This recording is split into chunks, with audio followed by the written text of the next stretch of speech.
Perkenalkan nama saya Benedikta. Saya bagian dari tim Sisi Indonesia. Sehari-hari bekerja sebagai praktisi hukum, teknologi, dan kekayaan intelektual. Namun apa yang saya sampaikan di sini bukan merupakan advis hukum dan tidak dapat dianggap sebagai advis hukum. Segala bentuk penggunaan dari materi yang saya sampaikan hanya sifatnya merupakan edukasi semata, sehingga tidak ada tanggung jawab yang muncul dari pemanfaatan materi yang saya berikan.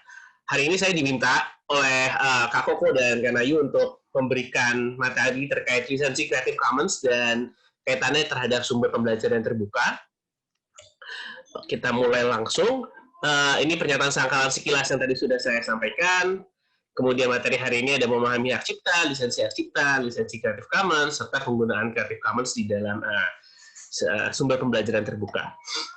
Kita pelan-pelan kita masuk dulu dari awal, karena kalau dari apa yang disampaikan oleh teman-teman sebelumnya, pemahaman terkait kekayaan intelektual dan pemahaman terkait hak ciptanya beragam, jadi lebih baik kita samakan dulu konsepsi kita sebelum kita beranjak ke tahap implementasi dan praktikalnya seperti apa.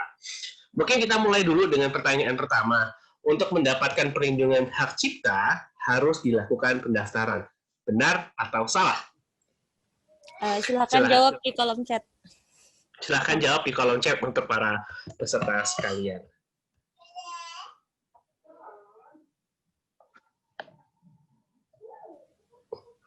Kak Nayu mohon bantuannya ya untuk info kalau sudah bisa di ini.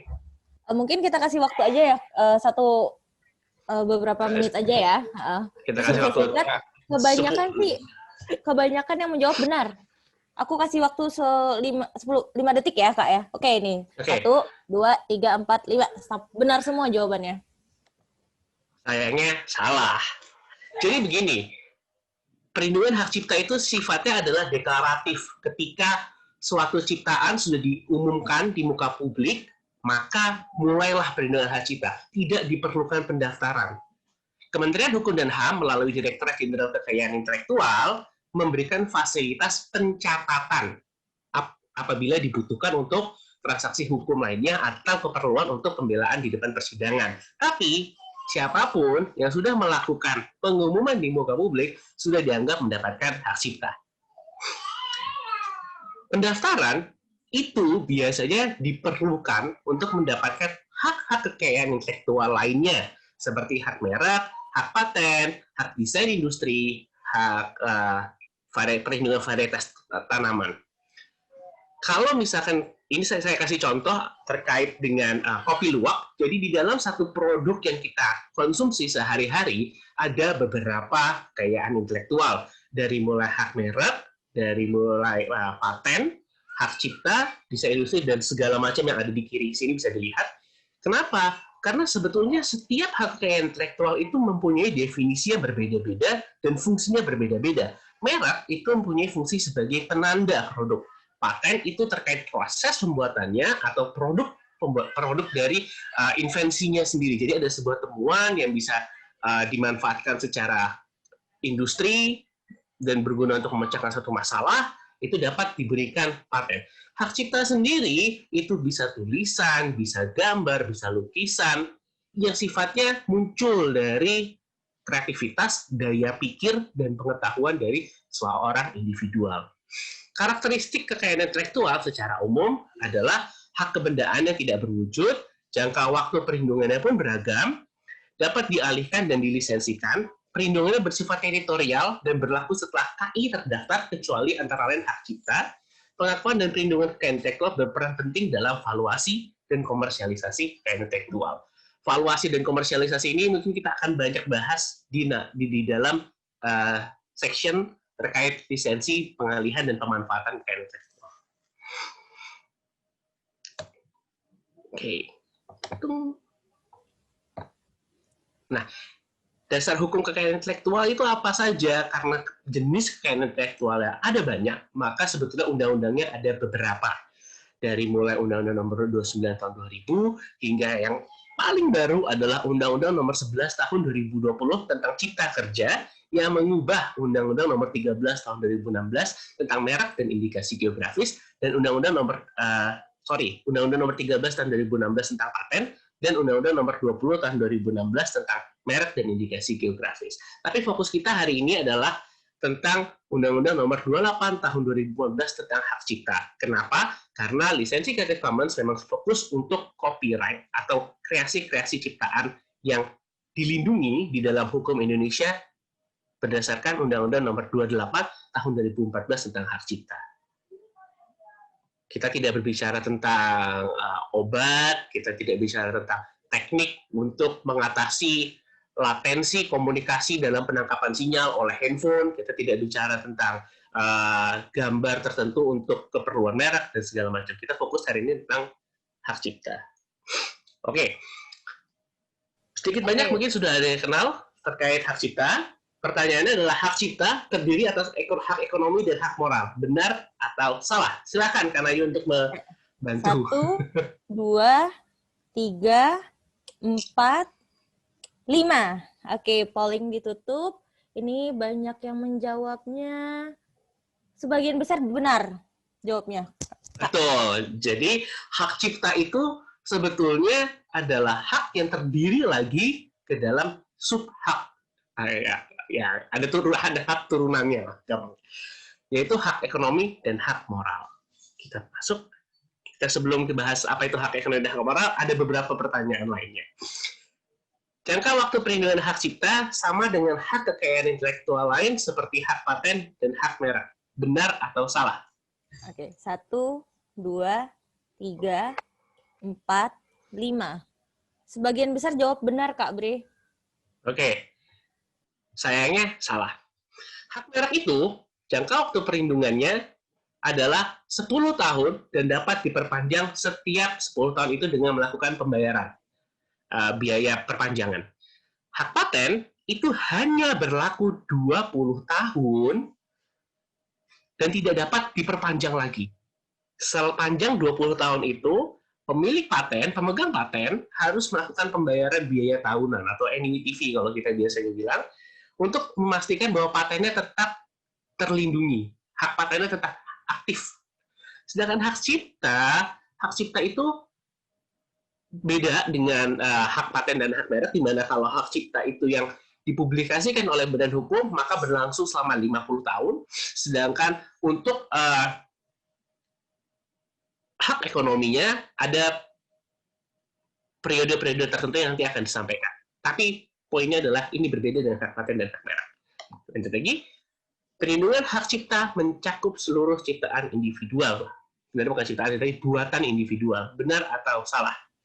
Oke, ini waktunya ditambahin jadi 10 detik. 1, 2, 3, 4, 5, 6, 7, 8, 9, 10. Jawabannya beragam, cuman aku ambil singkat, ada yang salah kebanyakan. Maaf ya kalau Perlindungan hak cipta tidak mencakup seluruh ciptaan individual. Ada ciptaan-ciptaan tertentu yang tidak dilindungi oleh hak cipta. Dari mulai karya-karya invensi tertentu yang menciptakan solusi teknikal, itu dilindungi oleh paten. Seperti itu. Lanjut. Individual dapat memiliki hak ciptaan dari suatu ide yang revolusioner. Benar atau salah? Oke, silakan jawab. 1, 2, 3, 4, 5, 6, 7, 8, 9, 10. Sebagian besar kayaknya banyaknya benar. Sayangnya salah. Kenapa? Karena ide, selama dia belum diwujudkan dalam bentuk yang nyata, baik daring atau luring, baik online atau offline, maka belum dapat memiliki hak cipta. Kemudian, lanjut, perlindungan hak cipta berlaku selamanya. Benar atau salah? Yo. 1, 2, 3, 4, 5, 6, 7, 8, 9, 10. Sebagian besar menjawab salah, Kak. Betul, karena ada batasan-batasan terhadap perlindungan hak cipta, sehingga nanti kalau hak cipta itu perlindungannya sudah berakhir, maka bisa masuk ke public domain. Oke, kita masuk ke pembahasan materinya. Agak cukup murni dan cukup teknikal, mohon maaf, tapi it is what it is. Beberapa konsep dasarnya mungkin harus disampaikan terlebih dahulu. Hak cipta adalah hak eksklusif pencipta yang timbul secara otomatis setelah ciptaan diwujudkan secara nyata dan terdiri atas hak moral dan hak ekonomi. Hak moral itu hak eksklusifnya bersifat abadi untuk mencantumkan identitas, mengubah judul dan ciptaan, mempertahankan kehormatan diri atau reputasi atas perubahan ciptaan yang merugikan. Kalau mungkin teman-teman yang berasal dari daerah Jogja sempat pada saat Pilpres beberapa tahun yang lalu itu heboh ada seorang musisi yang protes karya ciptaannya diubah liriknya dan digunakan untuk kepentingan kampanye pemilu. Nah itu sebetulnya bisa dianggap sebagai salah satu pelanggaran hak moral. Kenapa? Karena tidak pakai izin, liriknya diubah. Dan habis tidak mencantumkan siapa pemilik aslinya. Begitu. Kemudian hak ekonomi adalah hak eksklusif pencipta atau pemegang hak cipta untuk mendapatkan manfaat ekonomi atas ciptaan melalui penerbitan, pertunjukan, penyewaan, komunikasi, distribusi, penerjemahan, aransemen, penggandaan, pengumuman, hingga penerimaan royalti melalui lisensi atau assignment, itu pengalihan. Ini adalah dagingnya sebetulnya biasanya untuk para pelaku industri yang mereka sangat senang mengkomersialisasikan sehingga merasa bahwa semua hak cipta harus kita pegang, all rights reserved, biar kita bisa mengkomersialisasikan secara maksimal hak-hak kita, ciptaan-ciptaan kita, agar mendapatkan keuntungan yang maksimal, gitu.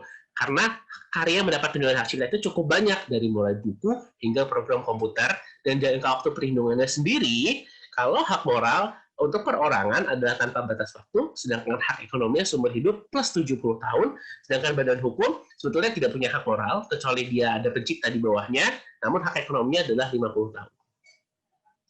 Kemudian perlindungan hak ya, itu diberikan kepada pemegang hak cipta, ya penciptanya, atau mungkin pemegang hak cipta berupa lisensi, pemegang izin, atau ahli waris ketika si pemilik hak ciptanya sudah meninggal dunia. Perlindungan diberikan untuk menikmati hak moral dan hak ekonomi berdasarkan jangka waktu yang ditentukan. Perlindungan ini dilakukan melalui upaya hukum, pidana, atau perdata setelah mediasi. Karena judulnya adalah perlindungan, berarti kan ada yang berusaha untuk mengganggu dan menyerang. Perlindungan inilah yang akhirnya menimbulkan banyak perdebatan dan sengketa hukum. Karena banyak yang kita lihat mungkin belakangan ini kasusnya ada, YouTuber X digugat karena telah menggunakan lagu ini tanpa izin.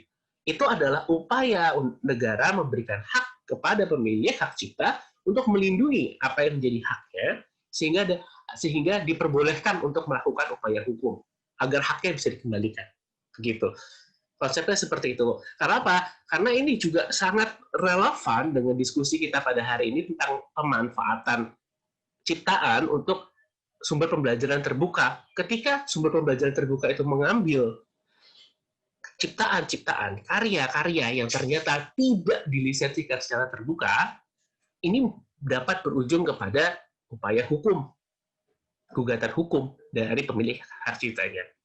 Tapi hak cipta sendiri tidak semuanya terlindungi. Ciptaan tidak semuanya terlindungi. Ada hasil karya yang sekilas seperti ciptaan, tapi masuk ke dalam domain publik. Pertama, seperti hasil rapat terbuka lembaga negara. Kalau misalkan kita ngomong hasil rapat terbuka lembaga negara, berarti mungkin bisa masuk sebagai karya tulis, atau buku, atau ceramah atau pidato presiden di dalam rapat tersebut. Itu tidak terlindungi oleh hak cipta, karena dianggap sebagai domain publik berdasarkan peraturan perundang-undangan. Kemudian, teks-teks peraturan perundang-undangan, peraturan pemerintah, peraturan menteri, hingga turunannya, itu juga merupakan domain publik. Pidato kenegaraan, putusan pengadilan, itu juga merupakan domain publik. Hasil karya bukan manusia juga merupakan domain publik. Kitab suci atau simbol keagamaan, serta ciptaan yang telah habis masa perlindungannya.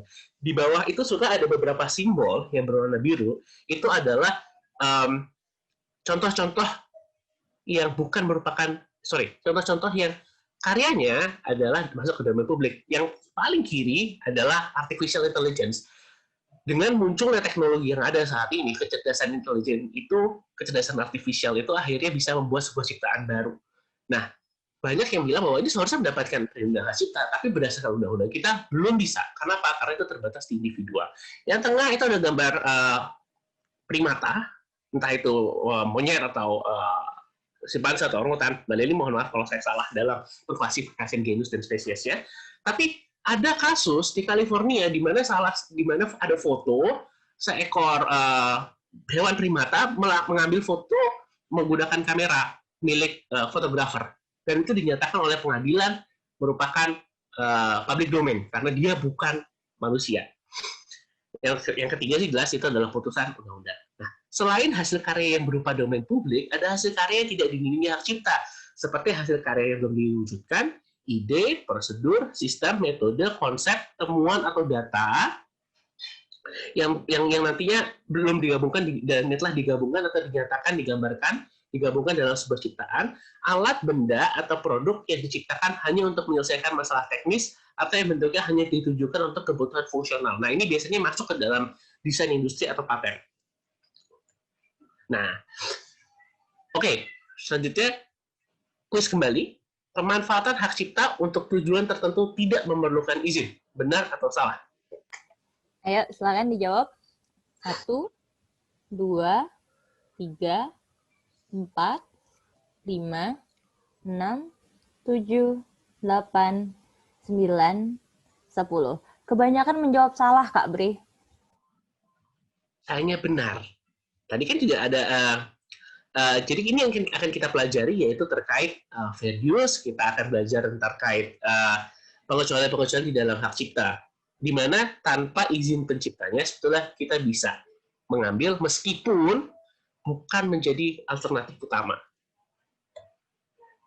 Kita masuk dulu ke pemanfaatan hak cipta. Yang pertama, pemanfaatan hak cipta itu biasanya dilakukan oleh penciptanya sendiri, entah itu dia bikin lukisan, entah itu dia bikin baju dan akhirnya dipakai sendiri, dibuat hiasan di rumahnya sendiri, atau dibuat untuk kepentingan umum, ada patung yang didirikan di tengah lapangan, terus ada gedung dan segala macam yang digunakan untuk kepentingan umum, atau juga untuk kepentingan komersil melalui lisensi atau pemberian izin yang merupakan izin agar orang lain menggunakan ciptaan itu selama jangka waktu tertentu, dan biasanya ada kompensasi berupa royalti, berupa kompensasi non-finansial lainnya, pertukaran jasa atau segala macam.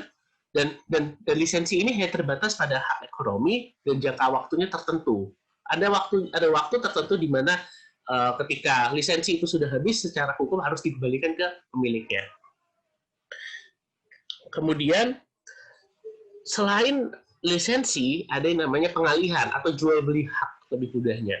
Perpindahan hak dari pencipta kepada penerima pengalihan. Bedanya, kalau lisensi, hak awal tetap ada di pemilik hak cipta.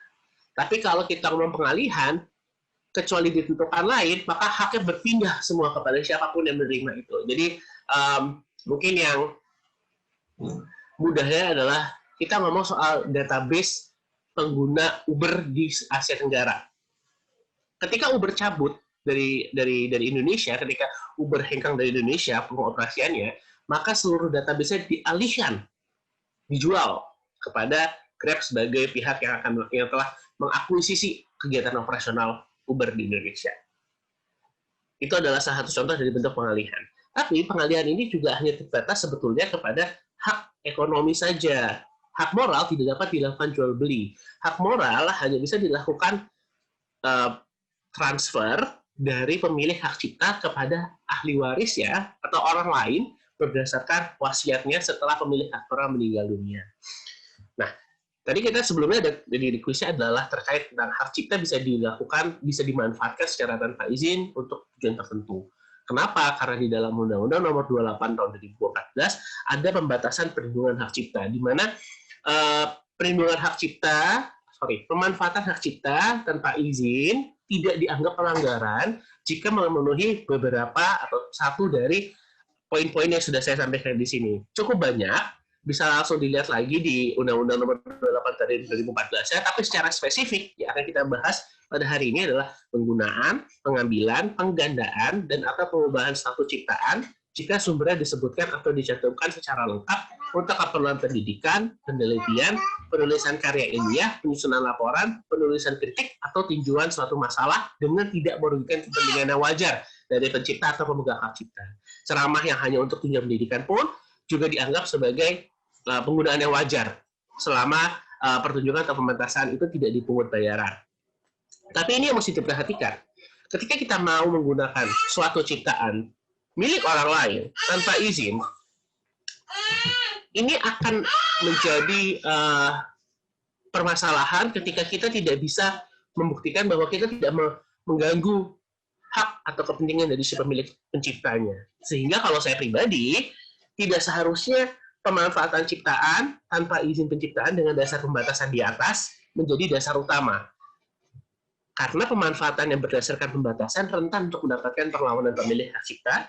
Manfaat dan kepentingan hak cipta adalah hal yang subjektif, sehingga harus dibuktikan di persidangan. Mungkin nanti kita akan bilang, oh saya kan untuk kepentingan edukasi, tapi ternyata kalau by any chance ada pihak lain yang mengambil materi tersebut, lalu dikomersialisasikan, dan akhirnya kita juga terseret ke dalam tuntutan hukum dari si pemilik hak cipta, karena kita mungkin bisa dianggap memfasilitasi. Sehingga, kalau saya boleh menyarankan, sebetulnya, kalau saya boleh sharing di sini, yang harus diutamakan adalah pemanfaatan ciptaan yang telah mendapatkan izin dari penciptanya.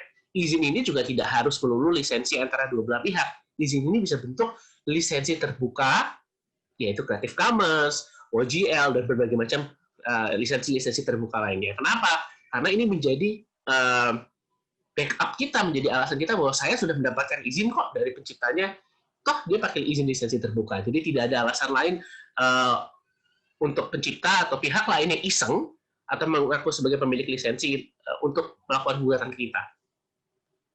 Ini ada variasi hak cipta yang ini juga sebetulnya logo-logonya saya ambil dari Creative Commons, yaitu dedikasi domain publik, di mana pencipta memberikan ciptaan tersebut kepada publik, pencipta mengabaikan semua haknya atas ciptaan tersebut di seluruh dunia di bawah hukum hak cipta, pengguna dapat menyalin, modifikasi, menyebarluaskan, dan menampilkan ciptaan tersebut, bahkan untuk tujuan komersial secara keseluruhan tanpa meminta izin. Kemudian tanda domain publik, ciptaan ini telah diidentifikasi sebagai bebas dari batasan hak cipta yang berlaku, termasuk hak terkait, pengguna dapat menyalin, memodifikasi, menyebarluaskan, dan menampilkan ciptaan tersebut, bahkan untuk tujuan komersial secara keseluruhan tanpa meminta izin. Oke, lanjut ke quiz. Sebelum kita masuk ke materi selanjutnya, lisensi adalah bagian dari hak ekonomi pencipta. Benar atau salah? Ayo, dijawab. Waktunya 10 detik. 1, 2, 3, 4, 5, 6, 7, 8, 9, 10. Jawabannya sepertinya agak imbang nih, benar atau salahnya. Sebagian besar benar deh, Kak. Benar, karena lisensi itu kan, karena hak ekonomi adalah hak untuk memberikan izin atau memanfaatkan suatu hak cipta, baik oleh si penciptanya sendiri atau memberikan izin kepada orang lain. Kalau misalkan lisensi itu diberikan berdasarkan royalti atau ada keuntungan ekonomi non-finansial lainnya, maka itu bisa dianggap sebagai pemanfaatan hak ekonomi. Gitu. Ini salah satu gambar monyet yang tadi saya bilang yang dianggap sebagai domain publik. Oke, kita masuk ke definisi lisensi. Tadi sudah dijelaskan sedikit apa itu lisensi. Lisensi adalah izin tertulis dari pemegang hak cipta untuk melaksanakan hak ekonomi dengan syarat tertentu. Lisensi itu ada yang internal, biasanya internal perusahaan, internal komunitas, internal universitas, lembaga pendidikan, dan lembaga riset yang bersifat rahasia, tidak dipublikasikan. Sedangkan eksternal itu ada tertutup dan ada terbuka. Tertutup itu apa sih? All rights reserved. Kalau misalkan saya dulu nonton film Tom and Jerry, film-film yang ada di VCD dan segala macam, biasanya ada FBI notice warning, itu copyright notice dan segala macam. Itu adalah bentuk untuk mengemphasize atau menekankan bahwa hak ciptanya dilindungi dan tidak ada hak-hak yang diberikan kepada pihak lain. Jenis lisensi pada umumnya adalah all rights reserved atau tertutup. Segala bentuk perbuatan terhadap hak cipta harus atas izin pencipta. Kemudian ada ketentuan sesuai dengan ketentuan perundang-undangan yang berlaku. Nah, lisensi yang terbuka adalah izin penggunaan yang berbentuk deklarasi tanpa harus meminta izin langsung pencipta, dilengkapi dengan syarat dan ketentuan tertentu, dan sesuai dengan ketentuan perundang-undangan yang berlaku. Oke. Lisensi yang terbuka ada Creative Commons, ada OGL, ada banyak lagi variasi lainnya. Sedangkan yang atas itu adalah salah satu contoh all rights reserved atau lisensi tertutup. Oke, ini salah satu contoh dari manfaat pembelian lisensi. Kalau kita tahu ada buku Harry Potter, maka melalui perjanjian penerbitan itu ada penerbitan bukunya sendiri dari naskah yang disiapkan oleh si J.K. Rowling. Kemudian dari hak ekonomi itu ada hak lisensi untuk memberikan izin kepada penerbit-penerbit lain di negara lain, atau bisa melakukan transformasi dari buku itu menjadi sebuah film, menjadi merchandise, bahkan bisa menjadi makanan. Biasanya isu-isu terkait dengan pemberian lisensi ini adalah kepemilikan hak moral dan hak ekonominya, isu plagiarisme, isu pembiayaan pembuatan ciptaan, batasan transformasi ciptaan, dan kewajiban pembayaran biaya lisensi atau royalti. Oke, tadi sudah dijelaskan sedikit. Saya pengen lihat responsnya seperti apa. Creative Commons adalah lisensi terbuka, benar atau salah? Oke, 1, 2, 3, 4, 5, 6, 7, 8, 9, 10. Benar, Kak, jawabannya? Benar. Betul. Creative Commons adalah lisensi terbuka. Kita berarti sekarang langsung bahas terkait Creative Commons license. Creative Commons itu apa? Creative Commons adalah organisasi non-profit yang sebetulnya organisasi non-profit, tapi menyediakan fasilitas berupa ketentuan lisensi yang dapat digunakan oleh pencipta atau pemegang hak cipta tanpa harus mendapatkan izin langsung dari pencipta atau pemegang hak ciptanya. Jadi, dengan internet yang semakin mudah memfasilitasi penyebaran informasi termasuk konten-konten hak cipta, sebetulnya akan sulit kalau kita mau minta izin dari seorang fotografer yang fotonya bagus dan mau kita jadikan ilustrasi di dalam buku kita, tapi karena fotografernya berada di luar negeri dan mungkin komunikasi terbatas, jadi kita lama sekali untuk mendapatkan izinnya. Creative Commons memfasilitasi dan memudahkan hal tersebut. Kalau fotografer itu sudah memberikan izin penggunaan berdasarkan lisensi Creative Commons, kita tinggal memanfaatkan foto itu sesuai dengan ketentuan yang diberikan oleh fotografer itu. Lisensi ini juga tetap mempertahankan hak si pencipta. Kenapa? Karena pencipta kan sudah bilang bahwa oke, kamu boleh pakai, tapi sesuai dengan ketentuan yang saya berikan. Kalau misalkan melanggar, ya berarti Anda melanggar perjanjian. Saya bisa melakukan tuntutan hukum. Seperti itu. Creative Commons itu bukan merupakan satu ketetapan hukum baru. Karena sifatnya adalah lisensi, dan lisensi itu diatur di dalam undang-undang, maka sebetulnya ini memanfaatkan celah hukum bahwa ya kalau misalkan saya yang punya hak, berarti saya boleh dong memberikan lisensi saya dengan bentuk apapun kepada pihak siapapun tanpa harus terikat dengan kebiasaan umum bahwa lisensi itu adalah dua belah pihak yang saling kenal dan saling bertemu untuk atau berkomunikasi untuk menggunakan suatu ciptaan. Lisensi Creative Commons ini juga bersifat sebagai perjanjian yang sah antara pemilik hak cipta dan pengguna hak cipta, hanya berlaku pada objek perlindungan hak cipta. Lisensi Creative Commons ketika sudah diterapkan tidak bisa dicabut lagi, dan setiap ciptaan yang diberikan lisensi atau izin Creative Commons dapat langsung digambarkan dan disebarluaskan. Ciptaan yang diberikan lisensi atau izin Creative Commons tidak boleh menerapkan digital rights management. Ini adalah spektrum lisensi Creative Commons. Mungkin nanti secara detail akan dibahas lebih lanjut oleh Mbak Lely, cuma saya di sini memberikan pengenalan sedikit.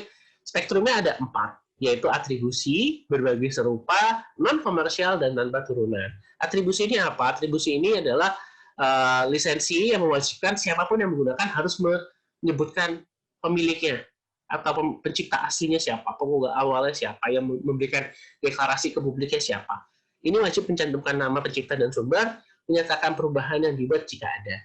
Kemudian berbagi serupa berlaku ketika ciptaan digubah, dan dibuat turunannya. Hasil perubahan atau ciptaan turunan yang dibuat wajib menerapkan lisensi yang sama jika materi asli menerapkan ketentuan ini. Non-komersil, spektrum ini melarang penggunaan ciptaan dalam kepentingan komersil tanpa turunan atau non-derivatif.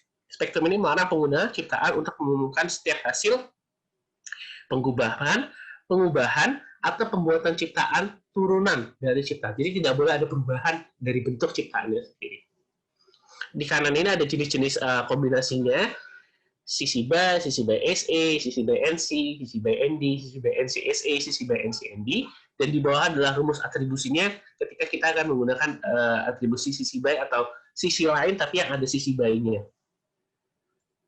Ini kombinasi lisensi Creative Commons, atribusi adalah lisensi yang paling bebas, mengizinkan setiap orang untuk memperbaiki dan membuat ciptaan turunan, direkomendasikan untuk penyebarluasan dan penggunaan secara maksimal suatu ciptaan atau materi. Atribusi berbagai serupa mengizinkan setiap orang untuk memperbaiki dan membuat ciptaan turunan, bahkan untuk kepentingan komersil, selama kredit pencipta diberikan dan melisensikan ciptaan turunan di bawah syarat yang serupa. Atribusi tanpa turunan mengizinkan penyebarluasan ulang. Ciptaan dengan lisensi ini dapat digunakan untuk kepentingan komersil maupun non-komersil dengan syarat ciptaan tidak diubah dan utuh dan memberikan kredit kepada pencipta. Atribusi non-komersil mengizinkan setiap orang untuk mengubah, memperbaiki, dan membuat ciptaan turunan bukan untuk kepentingan komersil. Wajib mencantumkan kredit pencipta dan dilarang memperoleh keuntungan komersil, tidak harus melisensikan ciptaan turunan dengan syarat yang sama dengan ciptaan asli. Ini ada atribusi non-komersil berbagai serupa. Lisensi ini mengizinkan setiap orang untuk mengubah, memperbaiki, dan membuat ciptaan turunan, tapi melarang penggunaan komersil, meskipun mewajibkan mencantumkan kredit pencipta dan wajib melisensikan ciptaan turunan dengan syarat yang serupa dengan ciptaan aslinya, dan ada sisi atribusi dan komersil tanpa turunan. Ini adalah yang paling ketat dari 6 lisensi utama, karena sudah non-komersil, juga tidak boleh ada turunannya, dan hanya mengizinkan orang lain untuk mengunduh dan membagi dengan orang lain selama mereka mencantumkan kredit kepada Anda sebagai pencipta. Pengguna tidak dapat mengubahnya atau menggunakan untuk konten komersil. Nah, kita masuk sekarang ke penggunaan lisensi CC, pencarian dan penerapan lisensi Creative Commons dalam sumber pembelajaran terbuka. Tadi sudah dijelaskan sedikit oleh Mas Koko di awal, ada beberapa prinsip dan kriteria sumber pembelajaran terbuka, mohon maaf, bukan pendidikan terbuka. Retain, reuse, remix, reshare, revise adalah kriteria dan prinsip sumber pembelajaran terbuka. Benar atau salah?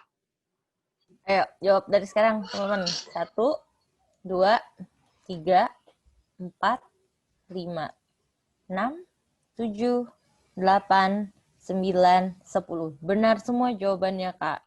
Benar, oke. Betul, jadi memang retain, reuse, remix, reshare, revise, atau 5R adalah kriteria dan prinsip dari sumber pembelajaran terbuka. Nah, ini yang tadi juga saya bilang, bahwa hak cipta itu sebetulnya membatasi pembagian atau penyebaran materi konten secara terbuka. Kenapa? Kalau misalnya kita salah sedikit, kalau misalnya kita ternyata tidak menggunakan izin atau tidak mendapatkan izin yang sesuai dari penciptanya, maka kita akan mendapatkan copyright complaints atau keberatan terhadap penggunaan konten yang kita buat karena kita tidak meminta izin. Ini salah satu contohnya copyright complaint di YouTube. Kenapa? Karena antara copyrights yang di kanan dengan OIR itu sebetulnya tidak secara general saling selaras. Ketika OIR membutuhkan pemanfaatan ciptaannya seluas-luasnya, pemanfaatan ciptaannya cukup bebas, namun hak cipta dengan all rights reserved maka membatasi pemanfaatan OIR itu, pemanfaatan ciptaan untuk kepentingan OIR. Sehingga ada kebutuhan untuk menggunakan lisensi Creative Commons untuk tetap melindungi hak cipta dari pemilik ciptaannya yang ingin membagikan karya-karyanya secara lebih luas dan lebih bebas yang bisa mendukung pemanfaatan open education resource atau sumber pembelajaran terbuka. Tapi tidak semua lisensi Creative Commons adalah lisensi yang mendukung sumber pembelajaran terbuka. Yang paling bawah ada 2, CC BY ND dan CC BY NCND itu bukan lisensi yang dapat digunakan untuk sumber pembelajaran terbuka. Jadi kalau teman-teman sekalian, Mas, Mbak, Bapak, Ibu sekalian ingin membuat sumber pembelajaran terbuka, tapi menggunakan CC BY ND atau CC BY NCND, maka sepertinya itu tidak bisa dianggap sebagai sumber pembelajaran terbuka karena menghalangi prinsip 5R tadi, retain, reuse, revise, remix, dan redistribute. Oke, tadi sudah dijelaskan sedikit. CC BY adalah spektrum lisensi yang masuk kategori sumber pembelajaran terbuka. Benar atau salah? Oke, teman-teman ayo jawab. 1, 2, 3, 4, 5, 6, 7, 8, 9, 10. Sebagian besar menjawab benar, semuanya benar. Benar. Karena tadi, kita geser ke slide sebelumnya, CC BY adalah yang spektrum lisensi yang salah satu yang paling mendukung di bawah public domain tentunya, karena public domain sudah tidak perlu atribusi dan author credit. Tapi sisi B adalah yang mendukung pemanfaatan suatu materi untuk sumber pembelajaran terbuka. Karena kan sebetulnya hanya dengan selama teman-teman memberikan kredit, memberikan atribusi siapa penciptanya, sudah bisa disebar seluas-luasnya. Gitu. Sehingga masih tetap selaras dengan prinsip 5R tersebut. Nah, sekarang kita masuk sedikit ke ke aplikasinya secara langsung. Kalau misalkan kita lihat di dalam Google Search, biasanya kita kalau cari gambar itu ada di Google Search. Pasti cari keyword tertentu, lalu muncul gambarnya. Ketika kita pakai ada yang fitur alat atau tools di dalam Google, maka bisa dicari berdasarkan lisensi apa. Apakah bisa digunakan ulang untuk modifikasi, dilabeli ulang untuk digunakan ulang, dilabeli ulang untuk non-komersial dengan modifikasi, dan dilabeli untuk digunakan ulang secara non-komersial. Kalau pakai Google versi bahasa Inggris, bahkan lebih simpel, biasanya license under Creative Commons, not license under Creative Commons, atau no filter applicable. Gitu. Itu ada contoh-contohnya, bisa nanti langsung dicek.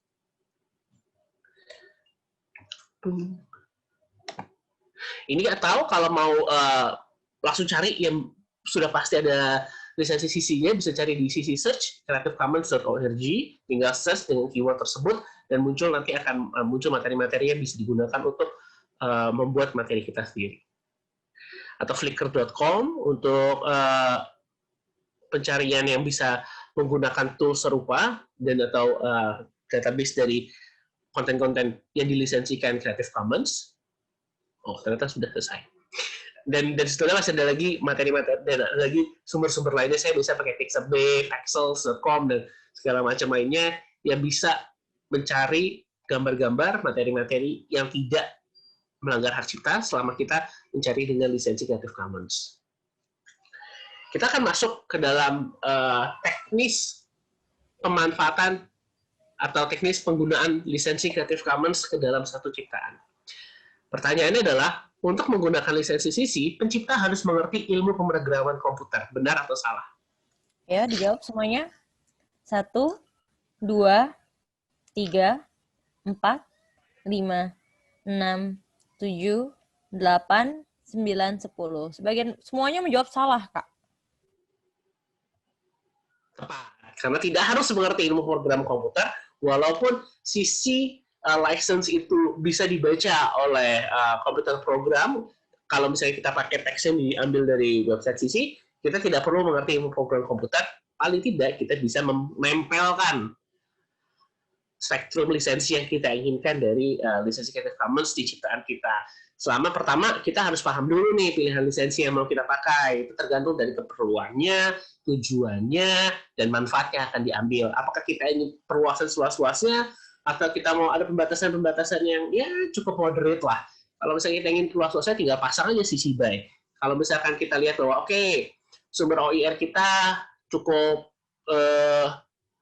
besar nih, SPT kita cukup besar untuk biaya pembuatannya. Kalau ada yang pakai ini untuk komersil, ya mungkin akan jadi pesaing kita.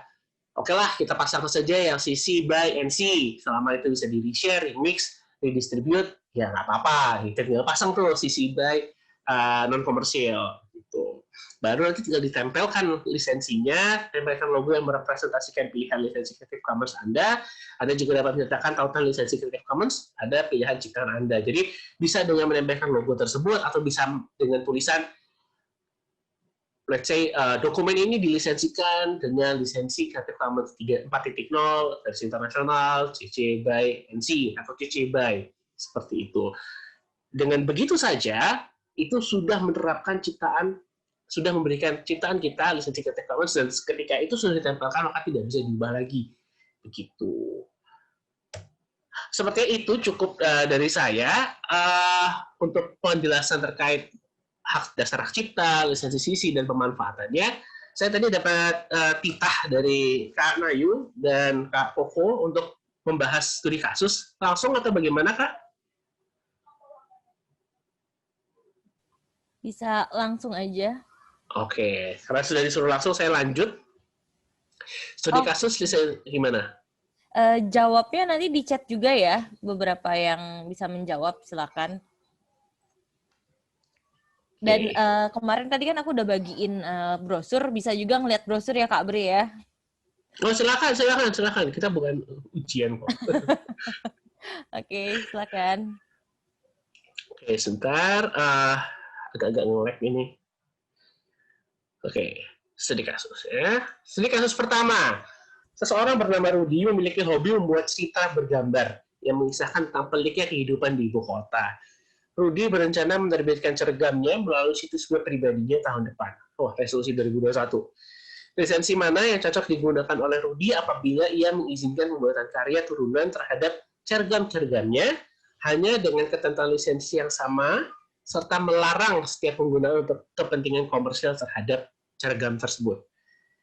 Mungkin bisa diketik apakah CC BY, CCND, CCNCSA, CCSA atau spektrum yang mana yang tadi sudah disampaikan. Bisa lihat dari brosur. Ya, dari brosur atau aku izin berbagi pranala ya, Kak Bre. Silakan, Kak. Ini dari Creative Commons Pusat untuk menentukan lisensi mana dalam studi kasus ini bisa dipakai. Mungkin yang pakai PC bisa dibuka di new tab. Ini udah ada yang menjawab. Mungkin ini kasih waktunya berapa ya? Lebih panjang dikit. 30 detik. 30 detik. Oke. Mana stopwatchku?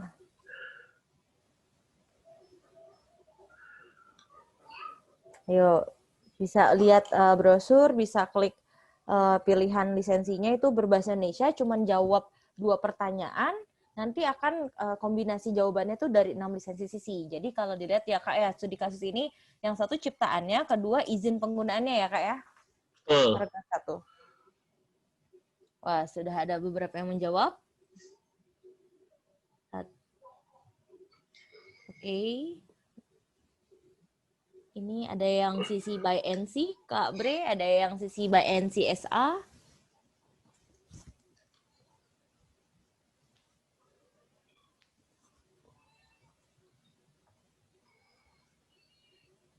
Sisi by SA.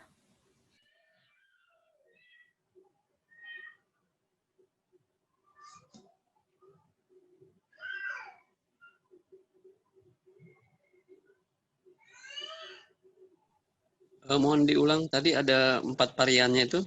Pelan-pelan, Pak. Bisa. Jangan terlalu cepat, Pak, bicaranya kan. Oke. BA itu, BA itu apa gitu kan, pelan-pelan. Oh, iya. Sebenarnya ada di brosur. Mungkin Kakak Bre ada yang mau minta dijelaskan lagi 4 ketentuannya, minta diulang kembali. Sebentar saya carikan slide-nya dulu.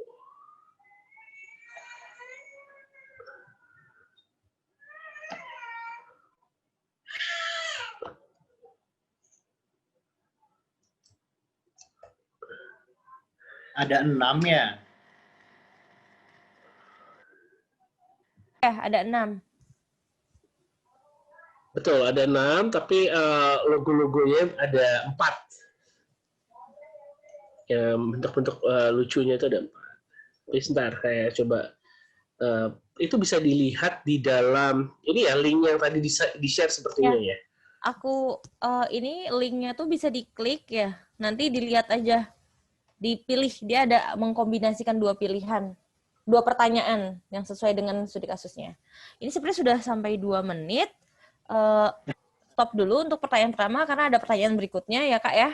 Kita kesimpulan ya. Aku lihat kebanyakan yang menjawab sisi by NCSA dan sisi by SA. Hampir semuanya seperti itu. Ada yang sisi by SA. Gimana jawabannya? Oke, CC by NCSA. Jadi karena ada niatan untuk bilang ini non komersial, tidak boleh digunakan untuk kepentingan komersial dan harus sesuai dengan ketentuan yang diberikan oleh Rudy, maka yang dipakai adalah CC by NCSA. Lanjut. Itu Kak Harsa menambahkan untuk melihat apa itu CC by NCSA, silakan klik di linknya. Oke, lanjut mungkin Kak. berapa waktu? 30 detik ya? Iya. Oke, lanjut. Prahas adalah seorang ustadz dari suatu pesantren di kota Wonosobo. Ia baru saja menyelesaikan buku pelajaran agama Islam. Prahas berencana menerbitkan buku tersebut dalam format elektronik dan fisik. Esensi sisi mana yang cocok digunakan pada buku pelajaran agama jika Prahas tidak mengizinkan penggunaan dalam kepentingan komersil dan tidak mengizinkan pembuatan karya turunan untuk buku tersebut? Ya, dipersilakan menjawab 30 detik dari sekarang. Ini sedikit dibantuin. Paragraf 1 tuh format objeknya, paragraf 2 itu pengizinannya. Coba diperhatikan yang ditebalkan.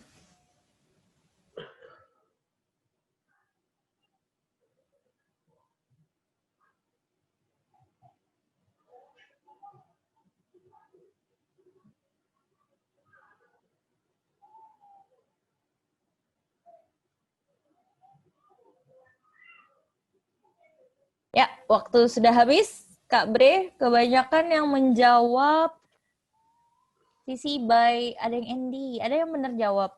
Ada yang jawab benar, Kak. Oke, jawabannya adalah sisi by NCND. Mungkin ada teman-teman yang bisa bantu sharing linknya apa itu sisi by NCND.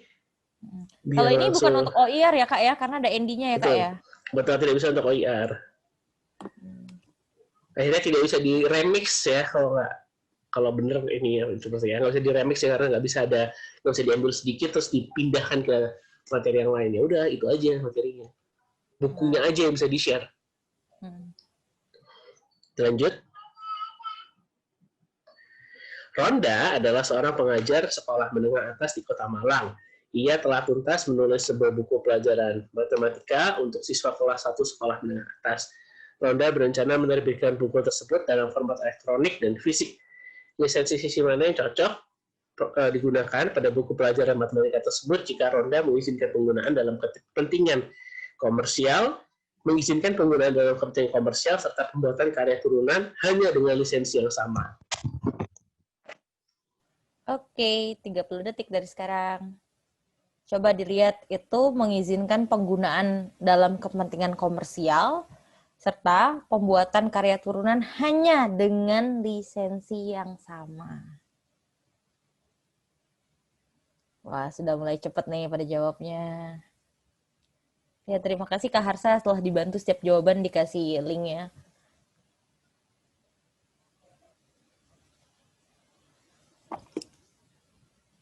Oke, waktu habis. Kebanyakan yang menjawab sisi by SA, Kak.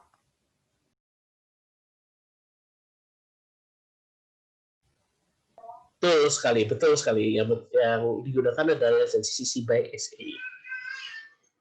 Kita lanjut. Ini bisa dipakai untuk OIR ya berarti ya?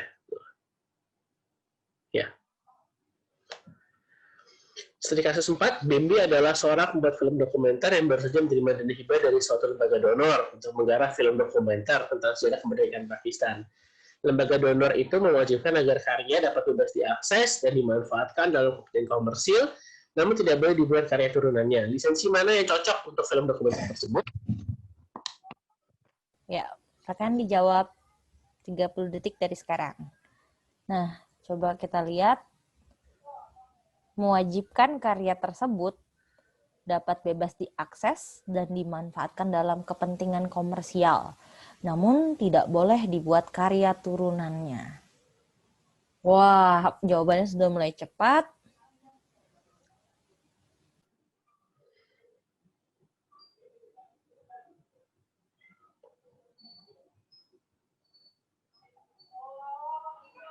Waktu selesai. Jawabannya sama, sisi by Andy, Kak Bre. Oke. Betul, jawabannya adalah sisi by Andy. Studi kasus 5, Victor adalah seorang musisi yang baru saja menuntaskan album musiknya di sebuah studio musik di Kota Madura. Ia kemudian ingin merilis album musiknya dalam format digital dan fisik. Lisensi mana yang cocok digunakan jika Victor mengizinkan pembuatan karya turunan terhadap ciptaannya, namun tidak untuk kepentingan komersil tanpa kewajiban penggunaan jenis lisensi yang sama? Ya, kita mulai 30 detik dari sekarang. Di sini kita lihat aku sedikit bantu. Musiknya dalam bentuk digital dan fisik diizinkan membuat karya turunan, namun tidak untuk kepentingan komersial.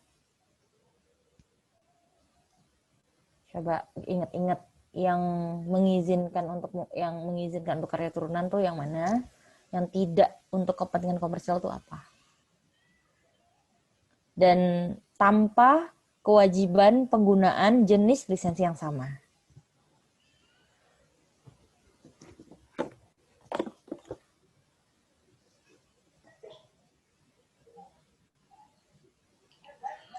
Ya, waktunya habis.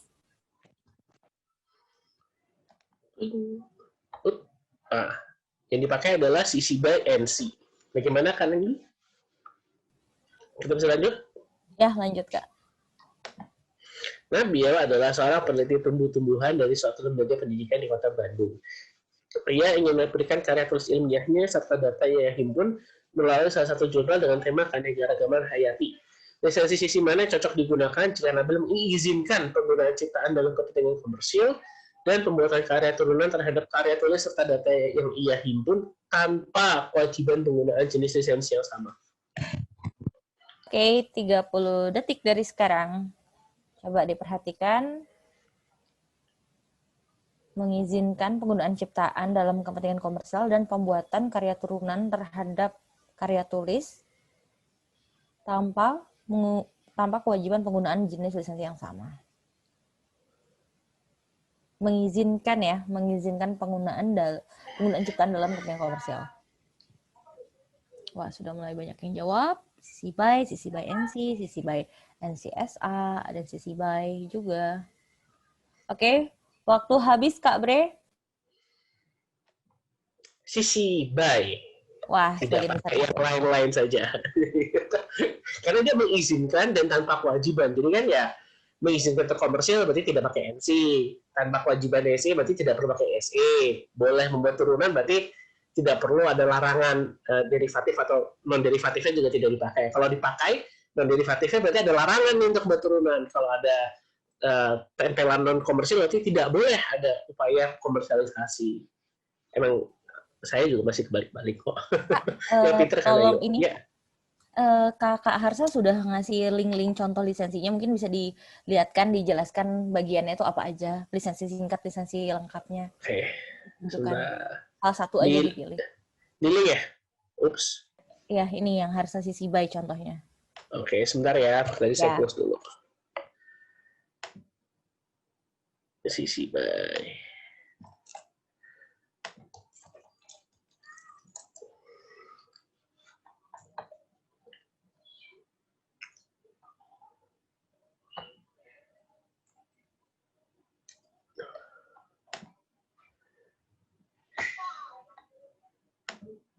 Dari link yang tadi diberikan Kak Harsa, ini salah satu contohnya.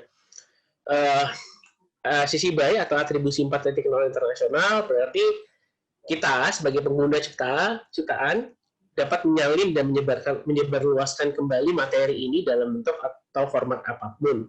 Kita juga dapat mengadaptasi melalui ubahan atau membuat materi turunan dari materi ini untuk kepentingan apapun termasuk kepentingan komersial. Seperti itu. Ini ada ketentuan di bawahnya, tidak ada pembatasan tambahan, Anda harus menentukan nama yang sesuai, mencantumkan tautan terhadap lisensi, dan menyatakan bahwa telah ada perubahan yang dilakukan. Seperti itu.